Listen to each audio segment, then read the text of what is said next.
मकामी फिकर टीवी से मैं हूं आपकी मेज़बान इज़्ना बतूल और आप देख रहे हैं न्यूज़ हेडलाइंस। भारतीय दहशतगर्दी के सबूतों को आलमी बरादरी ने संजीदगी से लिया। तर्जमान पाक फौज मेजर जनरल बाबर इफ्तिखार का कहना है कि भारत के पास दहशतगर्द हैं। वो सी पैक पर काम करने वाली चीनी अपराधी कुव्वत और मुकामी लेबर को निशाना बनाता है, मगर इन खतरात के खिलाफ हमने मुकम्मल तैयारी कर रखी है। DGISPR major general Babar Iftikhar का कहना था कि भारत 5 अगस्त 2019 के इक़दाम के बाद से ही आलमी सतह पर कमज़ोर पोजीशन पर है। डोजियर सामने आने के बाद पाकिस्तान का दरीना मौक़िफ़ आलमी बरादरी पर साबित हुआ है। पाकिस्तान दहशतगर्दी में भारत के मुलव्वस होने, इंसानी हकूक़ के खिलाफ वर्जियों जैसे इशूज़ पर जो कुछ कहता रहा, डोजियर में सबूत सामने लाया और भारतीय रियासती दहशतगर्दी के सबूतों को आलमी बरादरी ने भी संजीदा लिया। मेजर जनरल बाबर इफ्तिखार ने कहा कि डोजियर सामने आने के बाद दुनिया अब भारतीय स्पॉन्सर्ड दहशतगर्दी पर खुलकर बात कर रही है। भारतीय तमाम तर कोशिशों के बावजूद आलमी फॉर्म्स और ज़राए ब्लॉग पर बहस चल निकली है। फॉरेन ऑफिस ने डोजियर को P5 में पेश किया, फिर अक़वाम मुत्तहिदा सेक्रेटरी जनरल को पेश किया गया। अब आपने देखा और IC फॉर्म से ताज़ा तरीन एलामिया सामने आया। हम यहाँ रुकेंगे नहीं, आलमी सतह पर इस संगीन मामले को मज़ीद आगे ले जाएंगे।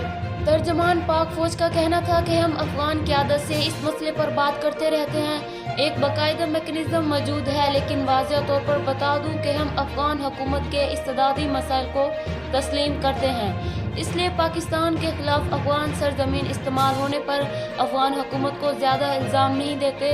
मेजर जनरल बाबर इफ्तिखार ने कहा कि भारत अफगान सरजमीन को इस्तेमाल करके सी पैक को निशाना बनाता है। भारत के पास दहशतगर्द हैं। वो सी पैक पर काम करने वाली चीनी अपराधी कुव्वत और मुकामी लेबर को निशाना बनाता है, मगर इन खतरात के खिलाफ हमने मुकम्मल तैयारी कर रखी है। तर्जमान पाक फौज ने बताया कि सी पैक की सिक्योरिटी के लिए खास तौर पर 2 डिवीजन फोर्स तश्कील दी है। इसके अलावा 8-9 रेगुलर रेजिमेंट्स भी राहदारी की हिफाजत पर मामूर हैं। हमारे चीनी पार्टनर सी पैक मंसूबे की सिक्योरिटी के इंतजामात से मुकम्मल मुतमईन हैं। सी पैक को नुकसान पहुंचाने की हर भारतीय साजिश को नाकाम बनाएंगे। इंशाअल्लाह सी पैक हर रोज़ पहले से ज़्यादा तरक्की करेगा। DGISPR का कहना था कि भारत की हमेशा ये कोशिश रही कि मकबूजा कश्मीर की जदोजहद आज़ादी को नाम नहाद पाकिस्तानी मुदाखलत से जोड़ दिया जाए। भारत दुनिया की तवज्जो मकबूजा कश्मीर से हटाने के लिए लाइन ऑफ कंट्रोल पर सीज फायर के खिलाफ वर्जियां करता है, फॉल्स फ्लैग ऑपरेशंस और ऐसे ड्रामे रचाता है। नागोरोटा वाक़या में भारत कुछ नया नहीं कर रहा। ये बिल्कुल वैसा ही है जैसा भारत गुज़श्ता फॉल्स फ्लैग ऑपरेशंस में करता आया है। नागोरोटा में क्या हुआ? क्या भारत ने दुनिया से कोई इन्फॉर्मेशन शेयर की? तर्जमान पाक फौज ने कहा कि मकबूजा कश्मीर के अंदर जो कुछ होता, भारत हमेशा इसका इनकारी रहा है।